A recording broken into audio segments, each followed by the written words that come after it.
오늘 나눌 하나님 말씀 마가복음 9장 35절에서 37절입니다.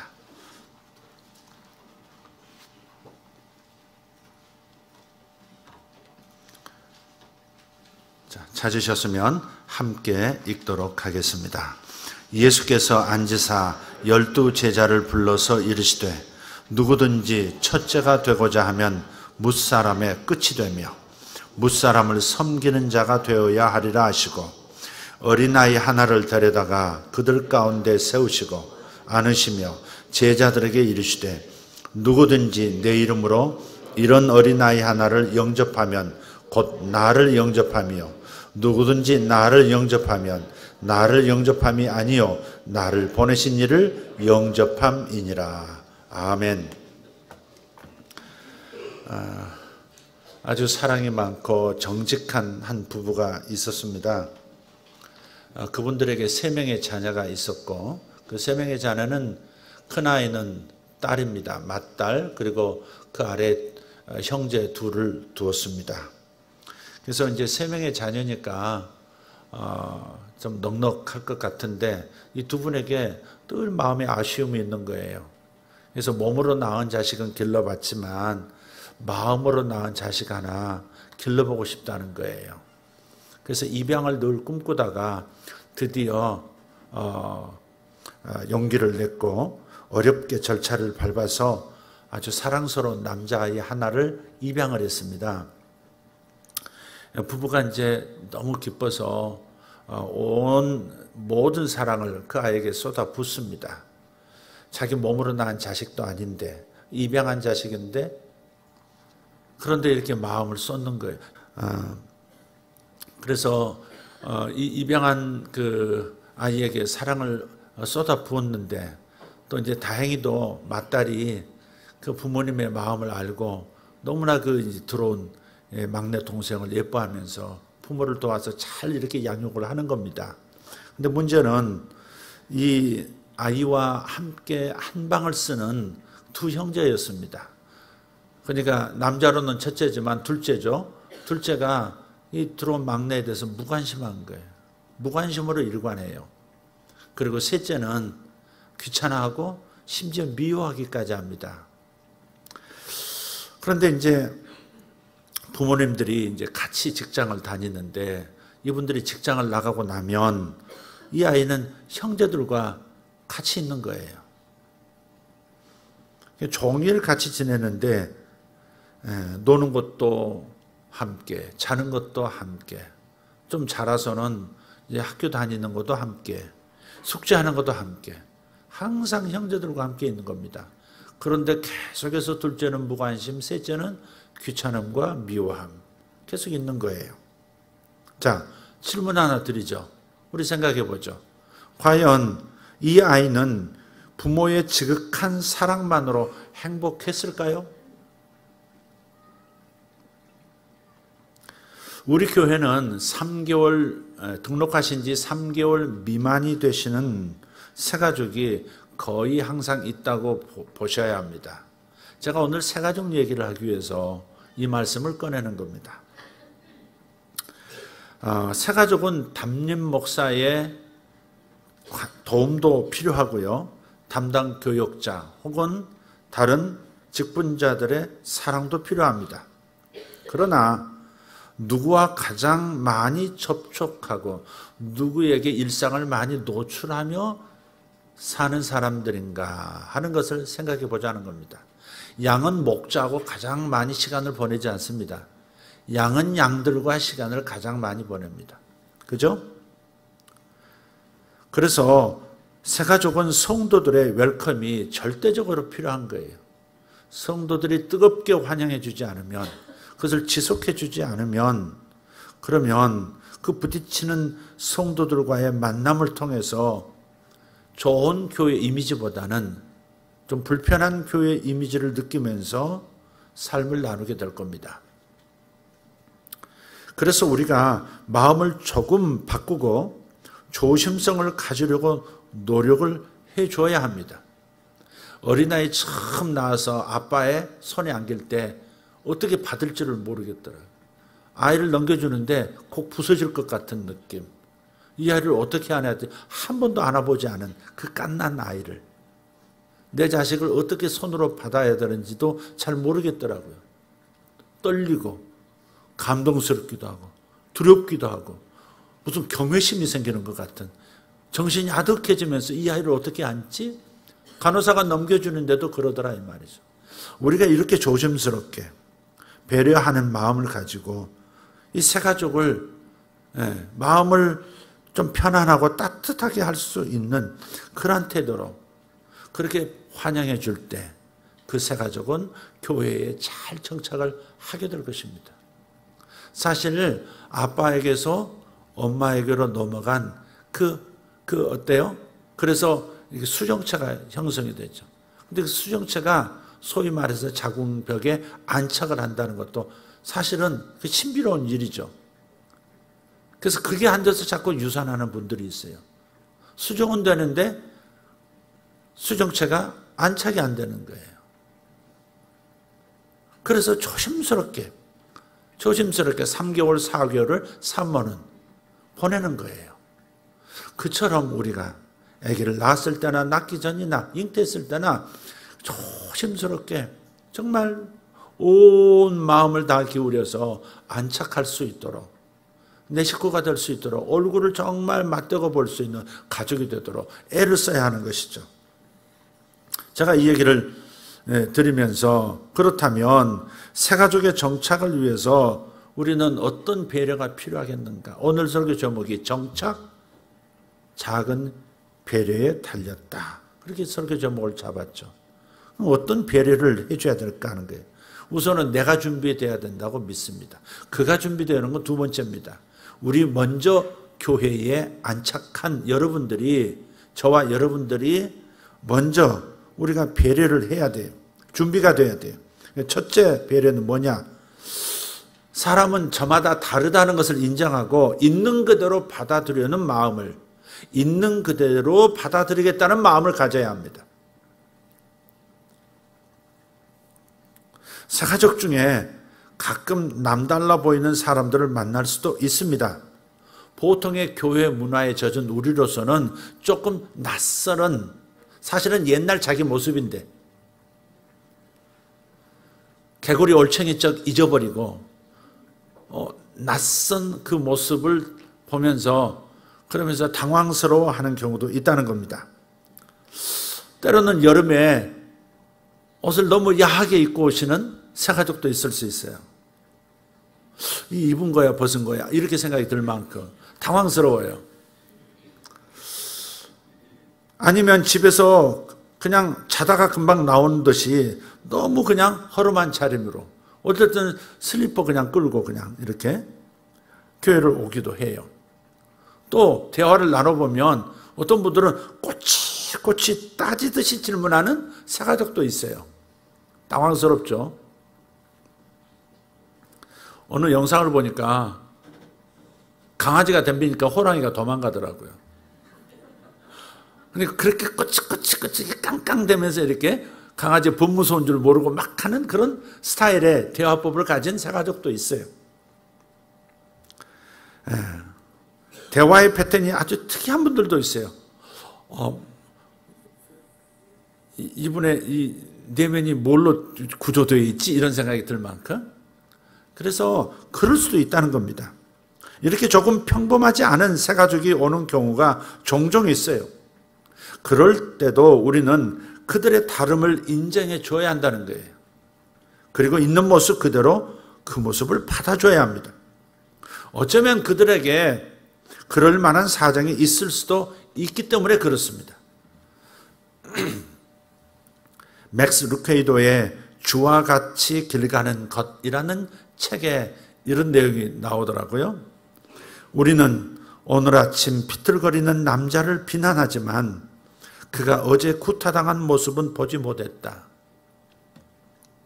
절뚝거리며 걷는 여자를 판단하지만 그 여자의 신발에 박힌 압정은 보지 못한다. 그들의 눈에 어린 두려움을 비웃지만 그들이 얼마나 많은 돌과 화살을 피해야 했는지는 전혀 알지 못한다.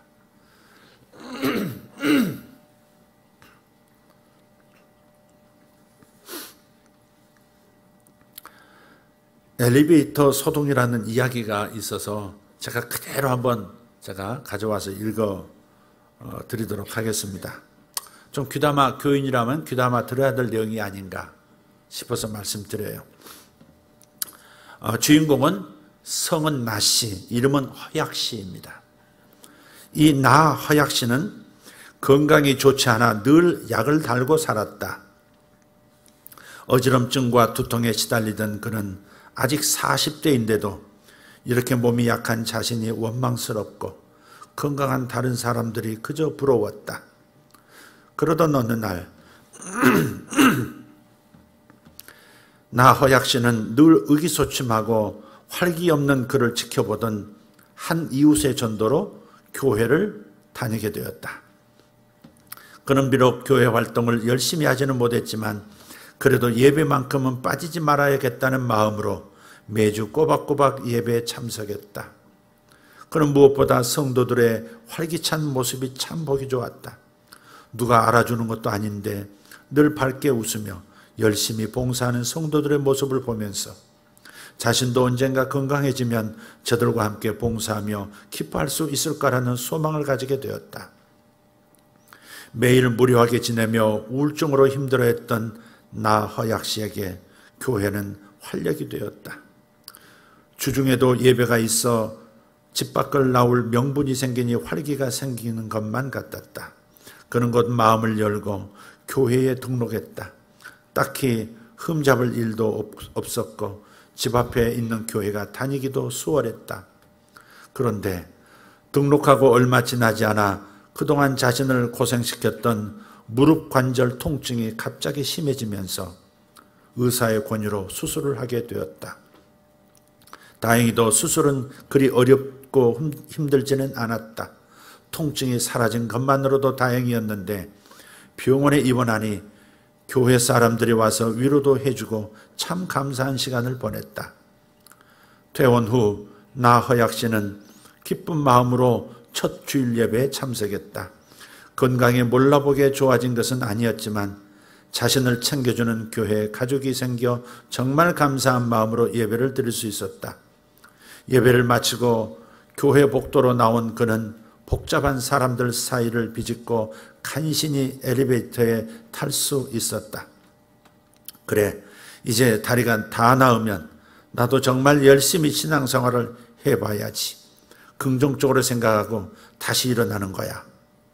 숨을 고르며 그렇게 마음을 다지던 순간 엘리베이터 밖에서 갑자기 날카로운 목소리가 들려왔다. 거기 나와요. 젊은 사람이 무슨 엘리베이터야.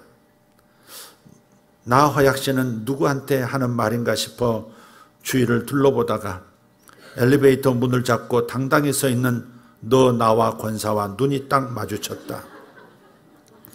너 나와 권사의 목청은 카랑카랑 대단했다. 예배당 로비에 가득 찬 사람들의 시선이 동시에 한 곳으로 집중되었다. 엘리베이터 안에 있던 성도들까지.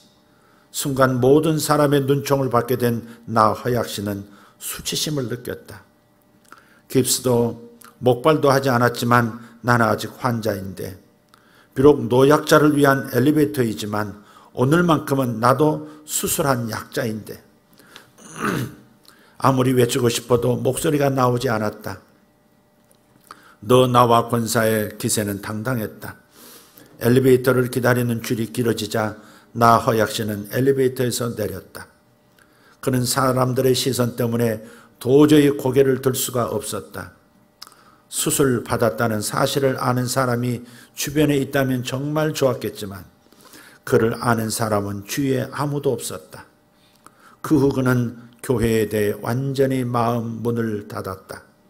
교회에서 오는 전화도 받지 않았고 목사님이 신방을 오셔도 그냥 가시라고 거절했다. 참 가슴 아픈, 참 부끄러운 이야기입니다. 우리는 이처럼 그 사람의 진짜 속사정은 모르면서 그 사람을 오해할 때가 있습니다. 판단하고 비판할 때도 있습니다. 물론 다른 사람의 속사정을 일일이 다 알 수는 없죠. 하지만 우리는 교회고 하나님의 자녀이기 때문에 설령 나와 다를지라도 그 다름을 인정하고 받아주는 마음 자세를 가져야 합니다.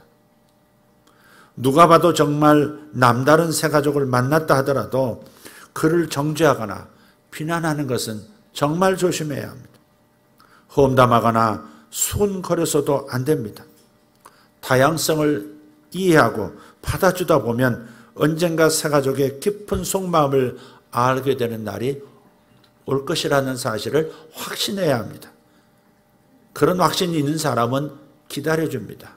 그리고 있는 그대로 받아주는 여유를 보일 수 있습니다. 자, 우리 무슨 얘기 나누고 있습니까? 새 가족이 잘 정착할 수 있도록 배려하려면 우선 첫째로 다르다는 것을 인정하고 다 똑같은 사람 없다는 걸 인정하고 습관, 태도, 말버릇, 옷 입는 스타일 다 다르다는 걸 인정하고 일단 그대로 받아들이자. 이게 매우 중요하다. 교회는 리허설하는 장소라 제가 가끔 그렇게 표현합니다. 세상에서 6일 동안 어떻게 살 것인가를 이곳에서 훈련하고 리허설하고 세상으로 무기를 가지고 뛰쳐나가는 겁니다. 하나님의 사랑으로 훈련받은 그 모습으로 세상에 나가서 그 모습으로 세상을 변화시키는 복이 되기 위해서 나아가는 것입니다. 따라서 이곳에서 있는 그대로 다름을 인정하고 받아줄 수 있는 훈련이 된다면 세상에서 참으로 복이 되는 인생이 되리라 믿습니다. 환영받는 인생이 분명히 될 것입니다. 교회는 훈련받는 장소입니다. 그리고 세상에서 훈련받은 바를 펼치는 공간이라는 것도 기억합시다. 두 번째는 새 가족을 잘 안착시키려면, 정착시키려면 내가 받는 은혜를 나누셔야 합니다. 함께 나누셔야 합니다. 우리 모두는 내가 가지고 있는 사랑으로 다른 사람을 사랑하기에는 턱없이 부족한 인간입니다. 사람은 본래 이기적이기 때문에 내가 가진 사랑은 다른 사람과 나눌 수 있는 사랑이 없다고 봐야 합니다. 그래서 우리는 언제나 하나님의 사랑을 힘입어야 더 충분한 사랑을 전할 수 있다는 것이죠. 내가 경험한 하나님을 의지해서 내가 받은 하나님의 사랑을 그와 나누려고 할 때 우리는 더 멋진 섬김의 모습을 가질 수가 있습니다. 그러기 위해서 더없이 좋은 것은 내가 받은 하나님의 은혜를 함께 나누는 겁니다. 아무리 작아 보여도 새 가족에게는 작은 이야기가 아닐 수 있습니다. 누군가를 위해서 하나님께서 나에게 은혜를 주셨기 때문에 그 은혜는 반드시 나누어야 하는 겁니다. 은혜를 나누는 일이 막연하다고 느껴질 수도 있겠습니다. 그러나 복음을 전하는 일도 결국에는 하나님께서 나에게 하신 일을 증언하는 것입니다. 우리는 전도를 매우 어렵게 생각해요. 그 이유는 전도를 하려면 성경을 잘 알아야 하고 신학적인 지식도 있어야 한다고 생각하는 경향이 있습니다. 혹은 전도 복발이든지 아니면 CCC, IVF 이런 곳에서 훈련받은 그 스킬이라도 가지고 있어야 할 수 있는 일이라고 오해합니다. 그렇지만 전도는 다른 말로 증인이 되는 거예요. 증인은 내가 보았습니다. 내가 들었습니다. 내가 느꼈습니다. 내가 경험했습니다. 내가 만져봤습니다. 이것을 있는 그대로 얘기하는 것이 증언입니다. 우리는 증언하는 증거자로서 하나님을 경험한 그 증언을 증거하는 사람으로서 이 땅에 살고 있는 거예요. 그것이 바로 전도입니다. 전도를 특별한 기술이라고 생각하지 마십시오. 그냥 자기 삶에서 만나주신 하나님 이야기를 그냥 진솔하게 전하는 것, 나눌 기회를 타서 겸손하게 감사한 마음으로 전하는 것, 그것이 바로 전도인 것이죠. 우리는 그저 신앙생활을 하면서 내가 보고 느낀, 내가 경험한 하나님에 대해서 말하면 됩니다. 그것이 증인된 삶입니다. 여기에 반드시 지식이 있어야 되는 거 아니죠. 예를 들어 보죠. 나의 어머니께서 나를 얼마나 사랑하시는지에 대해 말하는데 지식이 필요할까요? 어머니가 진짜 내 어머니라는 사실을 말하는데 지식이 필요합니까? 유전자 검사를 해서 어머니가 내 친어머니라고 믿는 사람은 아마도 없을 겁니다. 혹시 계신가요? 없으실 거예요. 나를 키우시고 나를 사랑하시고 나를 위해서 희생하시는 그 모습을 통해서 우리는 의심 없이 어머니가 나의 어머니라고 믿고 살아가는 겁니다. 하나님에 대한 우리의 증거도 비슷해요. 하나님께서 나에게 어떤 일을 해주셨는지, 나의 구원이 어디서 왔는지, 어느 지점에서 하나님을 경험했는지, 하나님께서 언제 나를 만져주시고 건드려서 바른 길로 가도록 이끌어 주시는지, 교회 생활을 하면서 어떤 역경을 딛고 일어날 수 있었는지, 그 모든 경험을 있는 그대로 나누는 것이 바로 간증이고 복음의 증인된 삶을 사는 것인 줄 믿습니다. 새가족을 만나서 이야기를 나눌 때 무작정 잘해주는 것만이 능사가 아니에요. 잘해주는 건 매우 잘하시는 일이에요. 잘해주는 건 좋은 일이에요. 그러나 하나님을 알게 해주고 하나님께로 인도해야 한다면 내가 할 수 있는 가장 쉬운 일은, 가장 중요한 일은 바로 받은 은혜를 함께 나누는 겁니다. 그 은혜가 무엇이든 간에 늘 입술로 고백하고 간증하고 감사하는 습관을 들여야 하는 이유가 여기 있습니다. 우리는 그리스도를 머리로 하고 우리는 각 머리에 붙은 몸의 지체라고 그랬습니다. 그래서 어떤 사람은 손이고 어떤 사람은 눈이고 어떤 사람은 코요, 귀요, 어떤 사람은 간이요, 소장이요, 맹장도 있을 수 있겠습니다. 각각의 역할을 감당하는 각각의 독특한 지체로 한 몸을 이루고 있는 거예요. 그렇다면 입은 입 자신을 위해서 먹는 게 아니잖아요. 그죠? 혀는 혀 자신을 위해서 음식물을 속으로 넘기는 게 아닙니다. 위가 음식물을 소화하는 것은 자신만을 위한 게 아니죠. 간도 마찬가지. 여기서 생성되는, 간에서 생성되는 피라고 하는 것은 반드시 온몸 다른 지체로 옮겨가야 합니다. 입에서 들어온 음식물 에너지는 반드시 전신으로 흘러들어가야 합니다. 그래야 그게 살아있는 유기체 몸인 것이죠. 따라서 내가 하나님과 사이에서 받고 있는 은혜는 내 것이 아니라고 생각해야 합니다. 우리 모두의 것이라고, 우리 모두의 재산이라고 생각해야 합니다. 그래서 간에서 만들어진 피는 온몸으로 가야 하고 대장에서 만들어진 면역제들은 또한 온몸 혈관을 통해서 몸 안의 모든 병균들을 제거하는 일에, 위험 요소를 제거하는 일에 공헌해야 하는 것이에요. 여러분이 일상에서 일주일간의 삶에서 하나님을 경험한 이야기, 작은 깨달음이라 할지라도, 작은 돌이킴이라 할지라도, 작은 임재라 할지라도 여러분 그것을 누군가는 반드시 나누어야 할 책임이 있다는 사실입니다.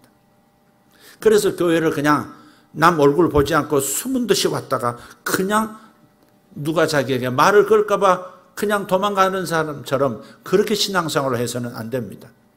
하나님께서는 우리 각 사람에게, 당신의 자녀들에게 그만 받을 수 있는 은혜를 붓고 계세요. 그가 간증할 수 있는, 그가 나눠야 할 성분들을 부어주고 계시는 겁니다.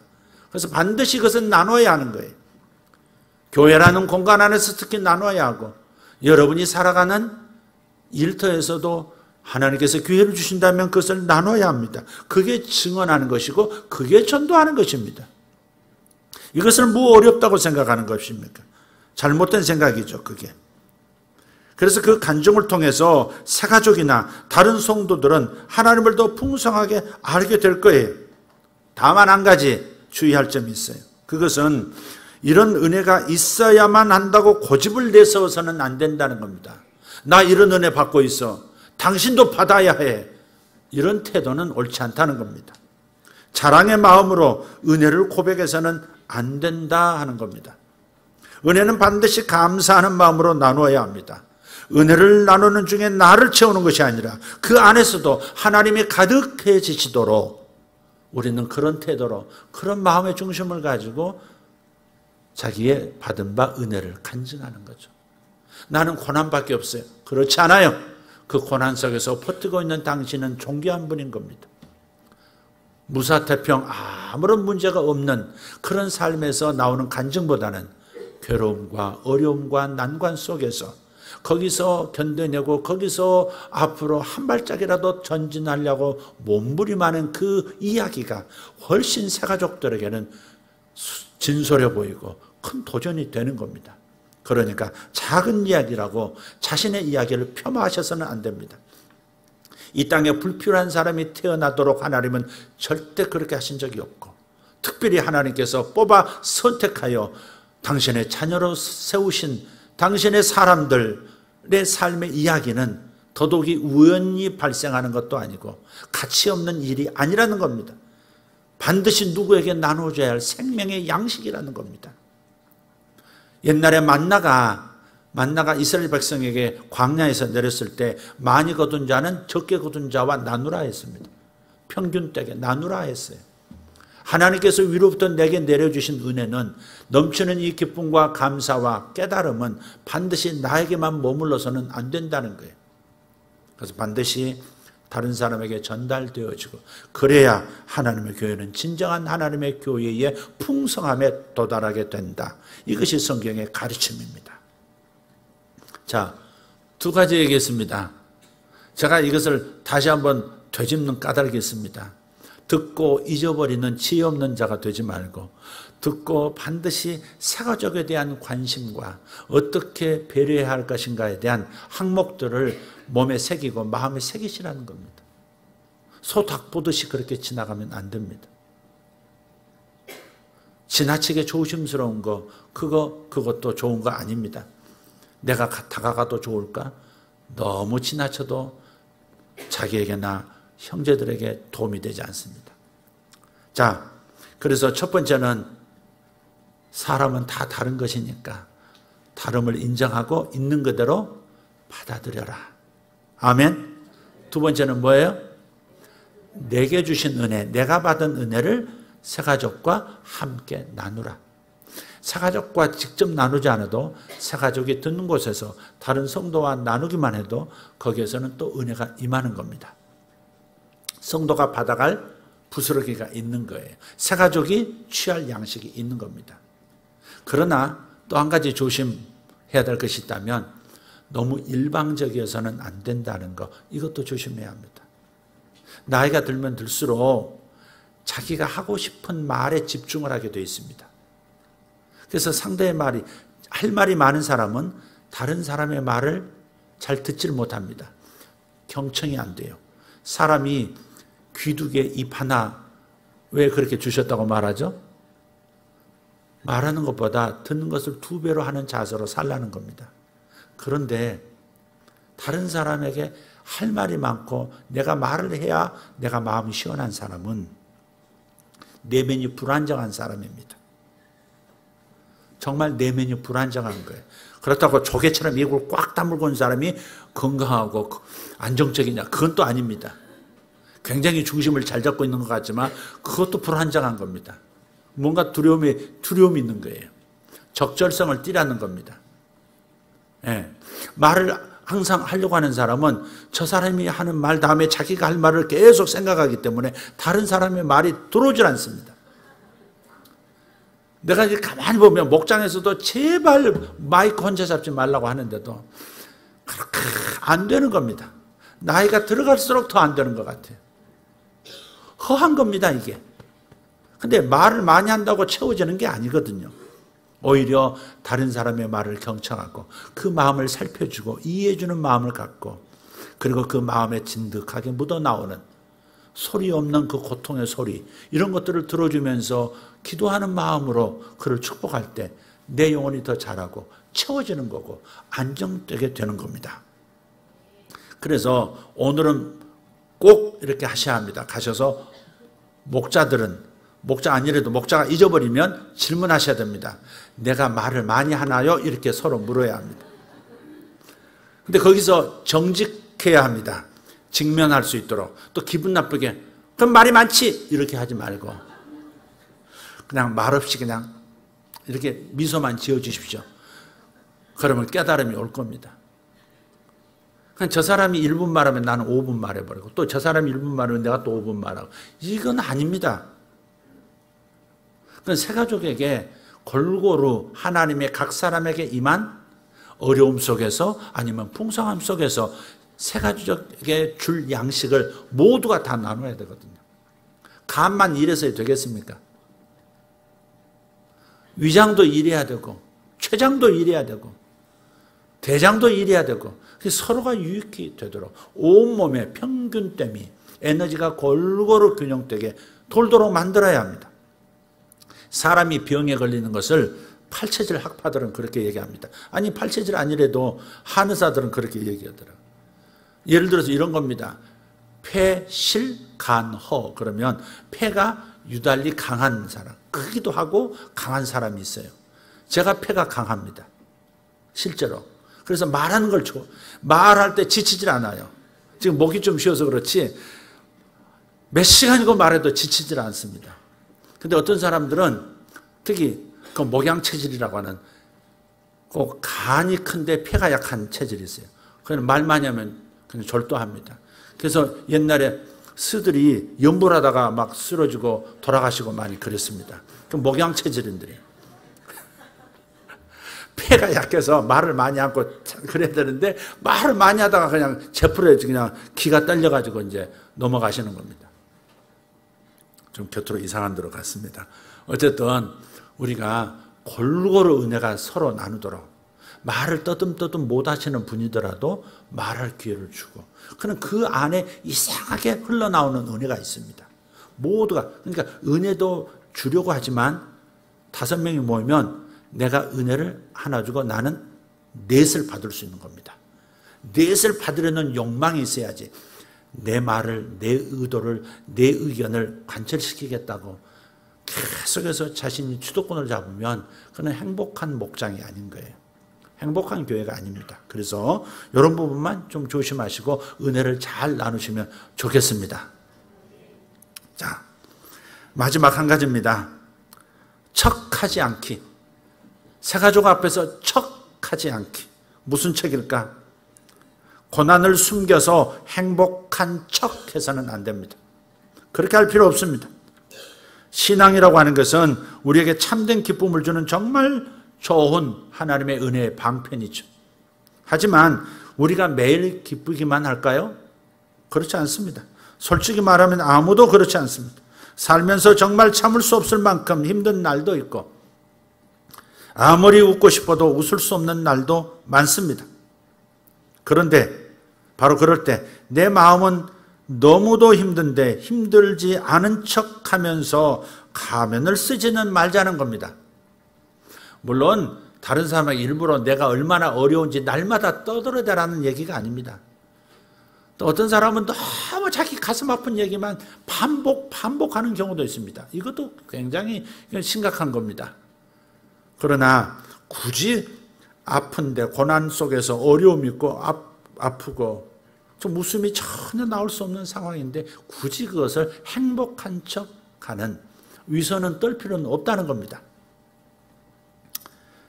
밝은 모습으로 살면 나 자신에게도 유익한 일이고 또 교회에서도 공동체를 의식해서 유쾌한 태도를 갖는다는 것은 좋은 겁니다. 그러나 그 고통 속에서 고통이 없다라고 하는 태도는 그건 불필요한 일이다. 교회 안에서 몇 가지 강박적인 생각이 있어요. 고난을 당하면 마치 무슨 잘못을 범해서 그렇게 된 것처럼 여기는 뿡터. 이게 정통 장로교 안에서 아주 많습니다.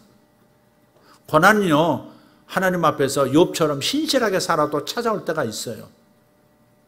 바울처럼 하나님을 위해서 목숨 걸고 사는데도 제발 이것 좀 떠나게 해달라고 하는 인생 가시가 있을 때가 있단 말이에요.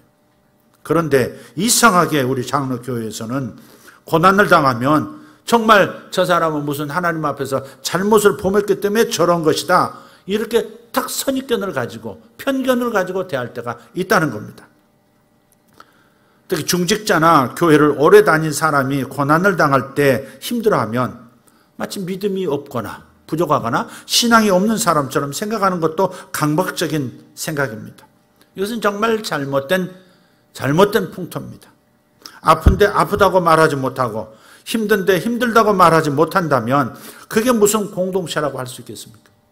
그게 무슨 가족입니까? 아플 때는 아픈 거죠. 그러나 기운 차렸으면 다른 아픈 사람 또 돌봐야지. 그죠? 계속 기댈 수는 없는 것이죠. 공동체는 그런 거예요. 가족은 그런 겁니다. 아니, 장로님이 그 정도로 힘들어 하시면 안 되죠. 권사님이 그것 가지고 막 흔들리시면 안 되죠. 이런 말이 얼마나 폭력적일지 생각해 보셔야 합니다. 인생의 아픔은 누구에게나 힘든 것이고 그 사람의 사정은 그 사람만이 아는 법입니다. 상대의 아픔을 쉽게 판단하면서 빨리 이겨내라고 강요할 수도 없습니다. 오히려 참된 사랑의 공동체라면 일단은 함께 안아주고 함께 곁에 있어주고 함께 울어주고 그것을 그 아픔을 더 표현할 수 있도록 도와줘야 합니다. 새가족에게 덕이 안 될 거라고 생각하면서 자신의 진심을 속이고 괜찮은 척 할 필요가 없습니다. 정말 괜찮은 거라면 상관이 없겠지만 그렇지 않다면 오히려 솔직함이 덕이 될 수 있습니다. 아, 새가족들은 정말로 교회에 왔는데 일치월장 하는 일마다 복을 받는 것 같은 그 성도를 보면서 한편의 부러움, 한편에 그래서 나도 그렇게 되고 싶은 기도가 나올 수 있습니다.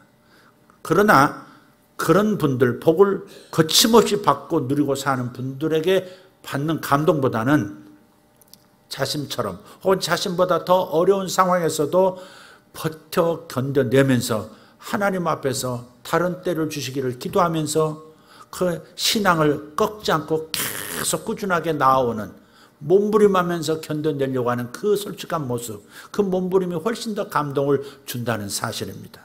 그러니까 내가 예수 믿는데 이런 어려움을 당하고 있다.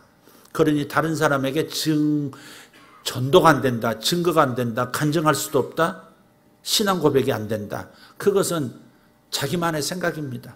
아닙니다. 오히려 어려움 속에서 꿋꿋하게 변함없이 하나님을 섬기는 모습, 그것이 진정으로 주변 사람들, 특히 새가족들에게 큰 힘이 된다는 겁니다. 아, 나도 저렇게 살아야겠다. 나도 이 겨울을, 이 혹독한 겨울을 견뎌내야지. 저분이 곁에 있으니 내가 위로가 된다. 그래, 함께 기도해 주면서 그렇게 한번 버텨봐야지. 하나님의 역사의 때를 기다려봐야지. 이렇게 되는 것이죠. 그러니 자신의 고통, 자신의 고난에 대해서 굳이 감추면서 행복한 척 할 필요 없다. 제가 좀 힘든 일이 있어서요. 하지만 주님을 의지해서 이겨가고 있는 중입니다. 라고 말하는 것 부끄럽게 여겨서는 안 됩니다. 사람들은 대부분 힘든 일을 겪으면서 꿋꿋이 버텨가는 모습을 통해서 도전을 가장 많이 받는다. 예수님을 믿어서 어려운 일이 없다는 것은 거짓말입니다. 이것은 불신자들도 이미 알고 있는 일입니다. 예수 믿어도 나보다 더 못 살 수 있다. 그걸 이미 불신자들 알고 교회에 들어옵니다. 그러니까 굳이 예수 믿어서 어려운 일 안 생기는 거야 새가족에게 그런 걸 보여주려고 애쓸 필요 없습니다. 그 가운데서도 내가 어떻게 살아가느냐, 어떻게 감사하며 하나님의 그 사랑을 신실하게 믿고 배반하지 않는 믿음을 가지고 걸어가느냐, 이걸 보여주는 것. 이게 중요한 메시지죠. 할렐루야. 고난을 당하면서도 행복한 척하지 말라 했습니다. 또 척이 있습니다. 거룩한 척도 있습니다. 잘난 척도 있습니다. 이런 거 하지 말아야 합니다. 행복한 척, 잘난 척, 거룩한 척. 표현이 좀 거칠지 모르지만 가장 와 닿을 수 있는 말로 이해하기 위해서 제가 지금 척이라는 글자를 넣었어요. 공손하고 겸손하라는 표현이 듣기는 좋겠지만 사실 막연할 수 있습니다. 새가족에게 의도치 않게 저지르는 실수 중 하나가 조금 더 신앙이 좋고 거룩한 것처럼 보이려고 하거나 새가족보다 훨씬 많이 알고 있다는 것을 티내려 한다는 사실입니다. 어쩌면 어느 정도 사실이기 때문에 그럴 수도 있습니다. 내가 신앙의 길에 먼저 들어섰고 하나님에 대해서 당연히 초신자보다 여러 발 앞서 있다고 여겨질지도 모릅니다. 또 이 교회에 다닌 지가 훨씬 내가 오래됐으니까 당연히 교회에 대해서는 아는 게 많다고 생각할지 모르겠어요. 그런데 바로 이런 생각 때문에 내가 우월하다고 느끼기 십상이라는 겁니다. 옛날에 우리 섬겼던 전도사님 아들이 있어요. 그 아들이 6학년, 5학년 때인가? 이제 사역자니까 다른 교회 이제 사역을 이제 떠났죠. 근데 오늘 방문을 했어요. 그 아이가 저 현관에서 그러더라고요. 자기가 보니까 낯선 얼굴이니까 그 어른한테 묻더라고요. 예수 세계에 오신 지 몇 년 되셨어요? 이렇게 묻더라고요. 그러니까 3년, 그러니까 저보다 늦게 오셨네요. 그러더라고요. 교회도 지금 안 다니는 것이 그러더라고요. 아니 그 집만 그런 게 아니에요. 저 김명범 집사 아들 윤우도 그러더라고요. 교회 나오신 지 얼마 됐냐고 묻더라고. 그러니까 그분이 몇 년 그러니까 저보다 늦게 나오셨네요. 또 그러더라고요. 이 애들조차도 자기가 연수가 높고 고참이라는 사실을 강조하고 싶고 알아주라는 거 아니겠어요, 이게? 그러니 이게 나이 들고 뭐 좀 교회 중직자고 그러면요 목소리 톤이 달라지는 거예요. 우스갯소리로 그런 게 있어요. 아까 기도하셨던 우리 이 맹고은 선생님, 주일학교 선생님 기도 갔죠? 사랑하는 주님 이렇게 다름을 인정해야지 기도에 무게감이 없다, 기름 부음이 없다 그렇게 말씀하시면 안 됩니다. 그런데 좀 나이가 들고 이제 뭐 안수 집사님 그 정도 되면 이제 처음에는 이제 주님 이렇게 기도해요. 주일학교 선생님들은 애들하고 같이 있다 보니까. 근데 안수 집사님 그 이상 이렇게 권사님 되면 주여 이렇게 나갑니다. 장로님 되면 천지를 주관하시고 만사와복을 주관하시는. 어떤 교회에서는 어떤 장로님 나오시면 그 기도를 달달 외워가지고 천지를 지으시고 나오기 전에 성가대에서 전부 하고 있어. 천지를 지으신 생사화복을 주관하시 생사화복을 주관 다 외웠어. 그러니까 이제 올라갈수록 기도도 주여도 아니고 여호와여 이렇게 또 나오고. 근데 그게 이제 새 가족에게 그런 게 이제 나타내질 때가 있단 말이에요. 새 가족이 왔어요. 이제 말을 텄어요. 인사를 나눴어요. 근데 목소리가 뭔가 뉘앙스가 있는 거, 분위기가 있는 거예요. 나 중직자임. 그럴 수 있다는 겁니다. 우리 교회 분들은 그러진 않아요, 진짜. 우리 교회는 정말 위부터 아래까지 정말 순수하세요. 근데요, 어떤 데 가보면 정말 느끼할 때가 있어요. 어떻게 저렇게까지 그럴까 싶을 때가 있어요. 이게 참 어려운 문제입니다. 네. 똑같이 세가족으로 들어온 두 사람 중 한 사람이 기재기하고 있다면 그건 그렇지만 기존 성도는 실제로 아는 것이 많고요. 경험도 많아서 자연스럽게 그런 마음이 스며들 수 있다는 겁니다. 자신도 모르게 나 권사야 태가 있어요. 봉사도 하는 게 없으면서. 나 권사야. 나이 몇이니? 그렇게 말은 안 해. 하지만 그런 태를 낸다 이 말이죠. 노인정에서도 특히 노인 남자분들이 싸우는데 보면 꼭 나오는 게 있어요. 너 나이 몇이야? 지금 이미 자글자글한 그 피부 때문에 이미 90이 됐든 80이 됐든 다 평준화가 됐거든요. 영모 평준화. 그런데도 너 나이 몇이야? 생일 언제야? 이러면서 노인들께서도 그렇게 싸우시는 경우도 있다고. 그러니까 의도하지는 않았지만 잘난 척하는 것처럼 보일 수도 있고 하나님에 대해서 아주 많이 아는 것처럼 그리고 그래서 거룩한 것처럼 그분에게 나타내는 그런 분위기를 풍길 수가 있다는 거예요. 이건 매우 조심하자 이 말이에요. 사람은 다 알잖아요. 아, 나한테서 지금 너 내리 까르이 그러고 있구나. 그걸 왜 모르겠어요. 그건 교회 안에 들어와서까지 그렇게 되어지면 그런 새가족은 잘할 수 있는 마음에 뭐랄까요? 뭔가가 이렇게 덮어버리는 거예요.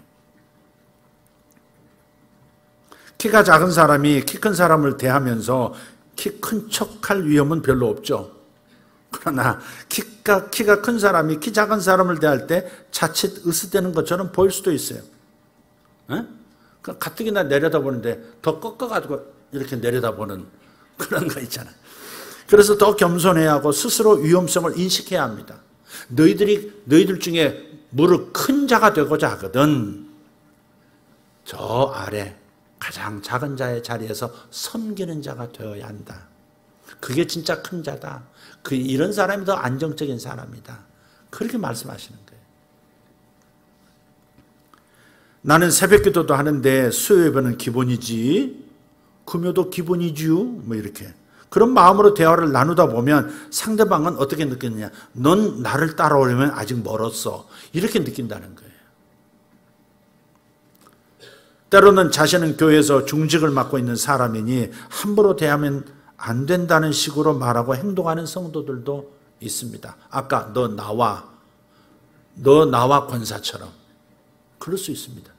사람들 앞에서 그 사람이 완전히 망가지는 상황이 면이 완전히 깎이는 상황인 줄도 모르고 있는 그런 너 나와 권사처럼 될 수도 있다. 이것은 교회에 대해 정말 잘못 이해하고 있다는 뜻입니다. 자칫하면 이런 모습을 통해서 새가족에게 시작부터 잘못된 교회관을 심어줄 수 있다는 것입니다. 조금 연조가 깊어가면 목소리 깔아야 되는구나. 아직은 내가 병아리지만 나중에 나도 한번 깔아주지. 이렇게 될 수 있다. 잘못된 교회관이 잘못된 행태가 심어지는 겁니다. 성경에 누누이 나온 말씀처럼 먼저 된 자가 나중되고 나중된 자가 먼저 될 수 있다는 것, 이것을 꼭 기억해야 합니다. 아멘입니까? 하나님의 계산법과 우리 계산법이 다릅니다. 이것을 잘 이해해야 합니다. 오전 9시에 포도원에 들어와서 일한 일꾼이나 오후 5시에 들어와서 1시간 일하고 돌아가는 일꾼이나 같은 삭스를 받는다는 것을 기억하셔야 합니다. 주님은 그렇게 하실 권한이 있으세요. 나중된 자가 먼저 된 자가 똑같이 대우받을 수 있고 그보다 더한 대우받을 수 있도록 하는 권한이 주님께 있단 말이에요. 그러니까 스스로 높은 자리에 있다고 여기는 것이 얼마나 위험한지 다시 생각해 보라는 것입니다. 또 인식해야 될 점은 새가족이 지닌 신앙의 이력을 우리는 잘 몰라요. 사실 우리 교회에 처음 나와서 낯설어하고 조용하게 배우려는 태도를 가지고 있지만 그 사람이 하나님 앞에서 어떤 헌신의 삶을 살았는지, 하나님이 그 사람을 얼마나 귀히 여기시고 인정하고 계신지는 모르는 일입니다. 제가 많은 사람을 만나요. 우리 성도들은 이미 다 같이 생활을 해가고 있으니까 내가 다 안다고 할 수 있겠습니다. 많은 부분을 안다고 할 수 있겠습니다. 그러나 제가 기도 사역을 하면서 만나는 분들은 전국에서 때로는 해외에서 오시는 분들도 있고 처음 보는 분들입니다. 그런데 어떤 분들은 기도하다 보면 제가 기도를 받아야 할 사람이구나, 이분에게 그런 느낌을 주는 분들이 있더라고요. 정말 겉보기는 저 그냥 집사입니다, 저 성도입니다 그러는데 얼마나 하나님께서 그를 귀히 여기시는지, 얼마나 깊은 영성을 가지고 있는지 정말 옷깃이 점여지고 한 말씀 듣고 싶은 그런 분들이 많습니다. 그래서 우리는 겉으로는 모른다 하는 겁니다. 그렇기 때문에 내가 먼저 교회 생활을 했다는 이유로 지레짐작 내가 더 신앙 경력이 많을 거라고 추측하면서 자신을 높이는 실수를 범해서는 안 되겠다 하는 겁니다. 우리에 대한 모든 평가는 오직 하나님의 손에 달렸습니다. 마지막 날에 그것이 다 드러날 겁니다. 그러니 모든 사람이 하나님의 전적인 은혜로 하나님 앞에 나올 수 있었다는 것을 명심하고 누구를 향해서든지 겸손한 모습을 갖는 것이 바람직합니다. 오늘 우리 새가족을 위해서 어떤 작은 배려를 할 수 있을 것인가? 그거에 대해서 나눴습니다. 첫째로 다르다는 것을 인정하고 있는 그대로 받자. 두 번째 뭐였습니까? 내가 받은 은혜를 함께 나누자. 세 번째는 척하지 말자. 첫째 척, 행복한 척. 두 번째 척, 거룩한 척. 세 번째 척, 잘난 척. 자, 이 세 가지만 좀 우리가 잘 명심해도 우리가 새로 오는 성도들, 그 귀한 한 영혼 교회에 잘 정착할 수 있도록 서로가 도울 수 있는 교회 공동체 되리라고 믿습니다. 꼭 이것을 행해 주시면 감사하겠습니다. 기도하겠습니다.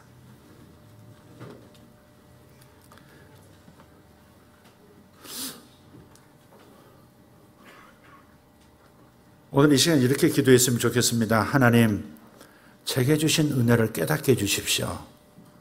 그리고 은혜를 기억할 수 있도록 도와주십시오. 그리고 그 은혜를 항상 교회에서 다른 성도들과 새가족과 나누게 해주십시오. 그러나 겸손하게 감사함으로 내가 채워지는 것이 아니라 하나님만 둘 사이에 가득 채워질 수 있도록 간증하고 나눌 수 있게 도와주십시오. 오늘 이 시간 그 기도를 좀 우리 함께 했으면 좋겠습니다. 다 같이 기도하겠습니다. 하나님 감사합니다. 아버지, 우리 각자에게 주신 은혜가 있습니다. 이 은혜들 성도들 깨닫게 도와주시고, 아버지 하나님 어떻게 나눌지 하나님 성령께서 인도해 주시옵소서. 오늘 또 목장에서 하나님 주님께서 은혜를 서로 나눔으로 서로가 풍성해지고 서로가 세워지고 서로가 복이 되어지는 역사가 일어나기를 원합니다. 아버지 교회 공동체, 아버지 하나님 온전히 하나 되는 역사가 있게 하여 주시옵소서. 아버지, 나 혼자만 스스로 잘하려 하지 말게 하시고 나누는 역사가 있게 하여 주시옵소서. 아버지 하나님, 자신의 은혜가 가장 크다 생각하는 어리석은 마음도 아버지 깃들지 않게 도와주시고, 아버지 모두에게 임하시는 하나님의 은혜, 크든 작아 보이든 내게 생명 같은 은혜라고 믿고 경청할 수 있고, 아버지 기꺼이 들으려 하는 우리 모두가 되게 하여 주시옵소서. 서로가 서로를 존중히 여기고 서로가 서로를 하나님의 은혜의 통로로 여기고, 아버지 하나님 주님 섬기듯 섬길 수 있는 우리 교회가 되게 하여 주시옵소서. 주님 감사합니다. 주님 감사합니다. 목장을 축복하시고 교회를 축복하여 주옵소서. 살아계신 우리 구주 예수님 이름으로 기도하옵나이다. 아멘.